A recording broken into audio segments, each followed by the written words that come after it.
കേരളത്തിലെ ഉപതെരഞ്ഞെടുപ്പ് നടക്കുന്ന 3 മണ്ഡലങ്ങളിൽ 2 മണ്ഡലങ്ങളിലെ വോട്ടിംഗ് ആരംഭിച്ചു കഴിഞ്ഞു.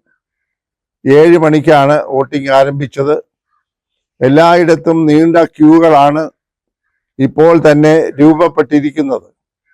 അത്യന്തം ആവേശത്തോടും ഉത്സാഹത്തോടും കൂടിയാണ് വോട്ടർമാർ അവരുടെ സമ്മതിദാനാവകാശം വിനിയോഗിക്കുന്നതിന് വേണ്ടി ചേലക്കരയും വയനാടും ഉള്ള ബൂത്തുകളിൽ ഇപ്പോൾ അണിനിരന്നുകൊണ്ടിരിക്കുന്നത്. ഇത് പ്രത്യേകിച്ച് മുതിർന്ന ആളുകൾ, പുരുഷന്മാരും സ്ത്രീകളും അതുപോലെ യുവതികളുമാണ് കൂടുതലായി രാവിലെ തന്നെ വോട്ടിങ്ങിന് വന്നിരിക്കുന്നത്. കാലാവസ്ഥയും അനുകൂലമായി തന്നെ ഇരിക്കുന്നു. ഒരുപക്ഷെ ഉച്ച കഴിയുമ്പോൾ കാലാവസ്ഥ മാറും എന്നുള്ള വലിയ മഴയും ഇടിയും ഒക്കെ ഉണ്ടാകുമോ എന്ന ആശങ്ക കൊണ്ടാണ് എന്ന് വേണം വിചാരിക്കാൻ. മുതിർന്ന ആളുകളും അതുപോലെ തന്നെ യുവാക്കൾ, പ്രത്യേകിച്ച് യുവതികളൊക്കെ രാവിലെ തന്നെ വോട്ടിങ്ങിനായി വന്നിരിക്കുന്നത്. വലിയ ക്രമീകരണങ്ങളാണ് തെരഞ്ഞെടുപ്പ് കമ്മീഷൻ എടുത്തിരിക്കുന്നത്. പ്രശ്നബാധിതം എന്ന് പറയുന്നതായ ബൂത്തുകളിലൊക്കെ കേന്ദ്ര സേനയെ നിയോഗിച്ചിട്ടുണ്ട്. അപ്പോൾ എല്ലാ കരുതലോടും കൂടിയാണ് വയനാട്ടിലെ പാർലമെന്റ് നിയോജക മണ്ഡലത്തിലെ തെരഞ്ഞെടുപ്പും ചേലക്കര അസംബ്ലി നിയോജക മണ്ഡലത്തിലെ തെരഞ്ഞെടുപ്പും ഇപ്പോൾ നടന്നുകൊണ്ടിരിക്കുന്നത്. പാലക്കാട്ടെ വോട്ടിംഗ് ഒരു ആഴ്ച കൂടെ കാത്തിരിക്കേണ്ടതായിട്ടുണ്ട്. 20-ാം തീയതിക്ക് മാറ്റിയിരിക്കുകയാണ്.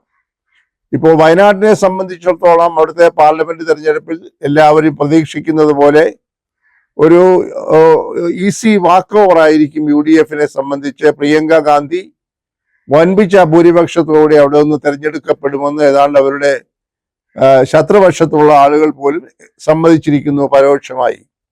ഇനി ഭൂരിപക്ഷം എത്രയായിരിക്കും എന്നുള്ളതിനെ കുറിച്ചാണ് ഇപ്പോൾ ചർച്ച നടക്കുന്നത്. 4 ലക്ഷത്തിലധികം വോട്ടുകളുടെ ഭൂരിപക്ഷത്തിൽ 2019 തെരഞ്ഞെടുപ്പിൽ ബഹുമാന്യരായ രാഹുൽ ഗാന്ധി നേടിയതിനേക്കാൾ കൂടുതൽ ഭൂരിപക്ഷം നേടുമെന്നാണ് UDF ആത്മവിശ്വാസം പ്രകടിപ്പിച്ചിരിക്കുന്നത്. 5 ലക്ഷത്തിലധികം ഭൂരിപക്ഷത്തോടുകൂടി ശ്രീമതി പ്രിയങ്ക ഗാന്ധി വയനാട്ടിൽ നിന്ന് തെരഞ്ഞെടുക്കപ്പെടും എന്നാണ് UDF പ്രതീക്ഷിക്കുന്നത്. ആ തരത്തിലുള്ള ഒരു തരംഗം തന്നെ അവിടെ സൃഷ്ടിക്കപ്പെട്ടിരിക്കുന്നു. എന്നാൽ അതൊന്നും സമ്മതിച്ചു കൊടുക്കാൻ LDF-ഉം BJP-യും തയ്യാറായിട്ടില്ല. സാങ്കേതികമായ ഒരു ത്രികോണ മത്സരമാണ് അവിടെ നടക്കുന്നതെന്ന് പറഞ്ഞാൽ അത്ഭുതപ്പെടേണ്ടതില്ല. കരുത്തനായ ഒരു സ്ഥാനാർത്ഥിയാണ് LDF ശ്രീ സത്യൻ മുഖേരിയെ അവർ മുന്നോട്ട് നിർത്തിയിരിക്കുന്നത്. അതുപോലെ തന്നെ നവ്യ ഹരിദാസ് എന്ന് പറഞ്ഞ ഒരു യുവ സ്ഥാനാർത്ഥിയാണ് BJP രംഗത്ത് അവതരിപ്പിച്ചിരിക്കുന്നത്. അവർക്കൊന്നും വോട്ടിങ്ങിന്റെ കാര്യത്തിൽ വലിയ കാര്യമായ സ്വാധീനമൊന്നും ഇപ്പോഴത്തെ രാഷ്ട്രീയ കാലാവസ്ഥയിൽ വയനാട്ടിൽ ചെലുത്താൻ കഴിയുമെന്ന് പ്രതീക്ഷിക്കുന്നില്ല. എന്നാലും അവരുടെ മുൻകാല തെരഞ്ഞെടുപ്പുകളിലൊക്കെ ലഭിച്ചതിനേക്കാൾ കൂടുതൽ വോട്ടുകൾ സമാഹരിക്കുക എന്നതാണ് ഇപ്പോൾ അവർ ലക്ഷ്യമിടുന്നത്. അതൊരു പക്ഷേ സാധിച്ചു എന്ന് വരാൻ. കാരണം പൊതുവെ ഉപതെരഞ്ഞെടുപ്പുകളിൽ വോട്ടിങ്ങിന്റെ ശതമാനം വർദ്ധിക്കുക പതിവാണ്. അതുകൊണ്ട് അതിൻ്റെ നേട്ടം അതിൽ മുഖ്യധാര കക്ഷികൾക്കെല്ലാം ഉണ്ടാകും. BJP-ക്ക് വോട്ടിങ്ങിന്റെ ശതമാനത്തിൽ വർധനവുണ്ടാകും. LDF-ഉം ഒരു പക്ഷേ നേരിയ വർധന ഉണ്ടാക്കിയെന്ന് വന്നേക്കാം. അതിനോടൊപ്പം തന്നെ വിജയസാധ്യതയുള്ള UDF-നും ഗണ്യമായിട്ടുള്ള ശതമാന വർധന ഉണ്ടാകുമെന്നാണ് നിരീക്ഷകർ കണക്ക് കൂട്ടുന്നത്. കാരണം അത്യന്തം ആവേശകരമായിട്ടുള്ള ഒരു പങ്കാളിത്തമാണ് അവിടുത്തെ ജനങ്ങൾ കഴിഞ്ഞ തെരഞ്ഞെടുപ്പിന്റെ ഒരുക്കങ്ങളിലൊക്കെ കാണിച്ചിട്ടുള്ളത്. പ്രിയങ്ക ഗാന്ധിയൊക്കെ വളരെ ആവേശത്തോടുകൂടിയും ഉത്സാഹത്തോടു കൂടിയാണ് പ്രത്യേകിച്ച് സ്ത്രീകളൊക്കെ സ്വീകരിച്ചത്. നല്ല സ്വീകാര്യതയാണ് വയനാട്ടിൽ പ്രിയങ്ക ഗാന്ധിക്കുള്ളത് എന്നാണ് വിലയിരുത്തപ്പെടുന്നത്. അതുകൊണ്ട് സ്വന്തം സഹോദരന് ലഭിച്ച 4 ലക്ഷത്തിനപ്പുറം ഭൂരിപക്ഷത്തേക്കാൾ 1 ലക്ഷമെങ്കിലും കൂടുതൽ ഭൂരിപക്ഷം നേടി ശ്രീമതി പ്രിയങ്ക ഗാന്ധി അവിടെ നിന്ന് തെരഞ്ഞെടുക്കപ്പെടും എന്ന് തന്നെയാണ് ഏതാണ്ട് തീരുമാനം പോലെ പുറത്തു വന്നുകൊണ്ടിരിക്കുന്നത്. എന്നാൽ ചേലക്കരയിലെ സ്ഥിതി അല്പം വിഭിന്നമാണ്.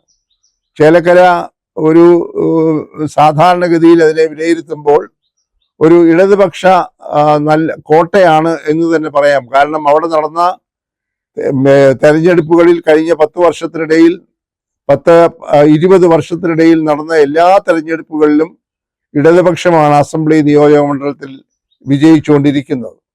എന്നാൽ അവിടെ കാണേണ്ടതായ ഒരു കാര്യം, ചേലക്കര ഉൾപ്പെടുന്നതായിട്ടുള്ള ആലത്തൂർ പാർലമെന്റ് നിയോജകമണ്ഡലത്തിലെ തെരഞ്ഞെടുപ്പ് കഴിഞ്ഞ പ്രാവശ്യം നടന്നപ്പോൾ ഈ അന്ന് മത്സരിച്ച ശ്രീമതി രമ്യ ഹരിദാസിന് ഗണ്യമായ രീതിയിൽ ചേലക്കരയിൽ നിന്ന് വോട്ട് ആർജിച്ചെടുക്കാൻ കഴിഞ്ഞു എന്ന ഒരു യാഥാർത്ഥ്യവും നമ്മുടെ മുൻപിലുണ്ട്.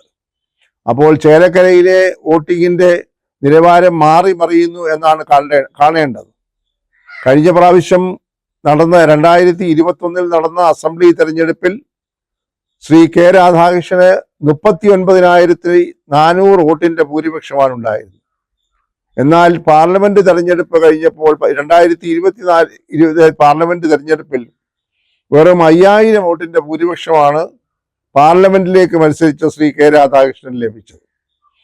അതുപോലെ തന്നെ കെ രാധാകൃഷ്ണൻ ഒരു പ്രാവശ്യം ചേലക്കരയിൽ നിന്ന് മാറി ഇപ്പോൾ ശ്രീമതി രമ്യ ഹരിദാസിനെ എതിർക്കുന്ന LDFന്റെ സ്ഥാനാർത്ഥിയായ UR പ്രദീപ് കുമാർ മത്സരിച്ചപ്പോൾ അദ്ദേഹത്തിന് കേവലം 10,000 വോട്ടിന്റെ ഭൂരിപക്ഷം മാത്രമേ ഉണ്ടായിരുന്നുള്ളൂ.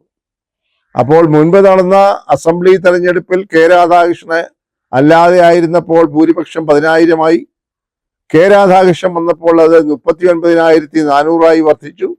എന്നാൽ പാർലമെന്റ് തെരഞ്ഞെടുപ്പിൽ അവിടെ 5000 വോട്ടിന്റെ ഭൂരിപക്ഷം അന്ന് രമ്യ ഹരിദാസിനാണ് ഉണ്ടായത്. അതുകൊണ്ട് ചേലക്കരയുടെ സ്വഭാവം മാറി മറിയുന്നതാണ്. അവിടെ ഒരു കടുത്ത മത്സരമാണ് LDFും UDFും തമ്മിൽ നടത്തുന്നത്. 3ാം സ്ഥാനത്തേക്ക് തന്നെ മാത്രമേ അവിടെ BJPക്ക് വരാൻ സാധിക്കുകയുള്ളൂ. BJPക്ക് കാര്യമായ സ്വാധീനമുള്ള ഒരു മണ്ഡലമല്ല. എന്നാൽ അവിടെ കോൺഗ്രസിൽ നിന്ന് ഈ അടുത്ത കാലത്ത് പിരിഞ്ഞുപോയ ഒരു സ്ഥാനാർത്ഥി, വിമത സ്ഥാനാർത്ഥി എന്ന് വേണമെങ്കിൽ പറയാം, അദ്ദേഹത്തെ PV അൻവറിന്റെ DMK എന്ന് പറയുന്ന ഒരു രാഷ്ട്രീയ പാർട്ടി എന്ന് പറയാൻ ഒക്കില്ലെങ്കിലും DMK എന്ന പേരിൽ PV അൻവർ ഉണ്ടാക്കിയിരിക്കുന്ന ഒരു പ്രസ്ഥാനത്തിന്റെ സ്ഥാനാർത്ഥിയായിട്ടാണ് അദ്ദേഹം അറിയപ്പെടുന്നത്. അദ്ദേഹം ഒരു മുൻ കോൺഗ്രസ്സുകാരനായിരുന്നു. അതുകൊണ്ട് UDFിനെ ലഭിക്കാൻ സാധ്യതയുള്ള വോട്ടുകളിൽ കുറെ വോട്ടുകൾ അയാൾ പിടിച്ചെടുക്കുന്നത് UDFിന് ആത്യന്തികമായി ദോഷം വരുത്തും. ഒരു ഫോട്ടോ ഫിനിഷിലേക്കാണ് ചേലക്കര പോകുന്നത്.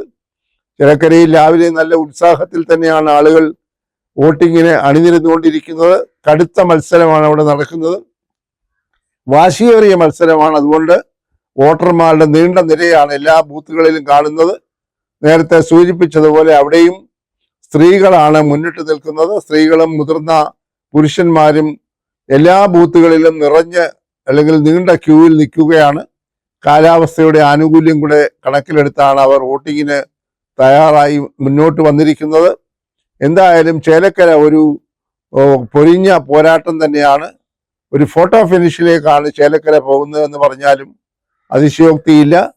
അതുകൊണ്ട് ഒരു വളരെ വളരെ ജിജ്ഞാസയും കൗതുകത്തോടും കൂടിയാണ് ചേലക്കരയിലെ തെരഞ്ഞെടുപ്പ് ഫലം രാഷ്ട്രീയ വൃത്തങ്ങൾ നോക്കിക്കാണുന്നത്.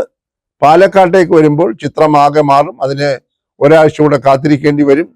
ഇതിൻ്റെ എല്ലാം അന്തിമമായ ഫലം വരുന്നത് നവംബർ മാസം 23-ാം തീയതി ആയിരിക്കും. അപ്പോൾ മാത്രമേ യഥാർത്ഥത്തിലുള്ള ചിത്രം വ്യക്തമായി തെളിഞ്ഞ് വരികയുള്ളൂ.